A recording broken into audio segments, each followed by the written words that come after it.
So ngayon nandito tayo sa student lounge and look at the student lounge namin dito sa dentistry. Wow! Ay, may mga nakahiga sa mga beanie bags. Tapos may mga natutulog. Ayun.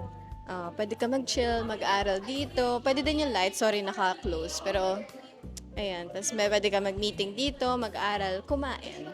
And dito, and here, you have a light here. Tapos meron din kaming main lounge. Pero, next day na lang yun. Tapos ito yung lockers din dito. Meeting kami kasi ngayon. Kaya tayo nandito. Pero at lunch, pwede ka kumain dito, mag-chill, mag-aral, and so forth. So, yan. This is called student lounge. Tapos pala, dapat dito nakasocks lang. Bawal ang tsinelas. Ayan.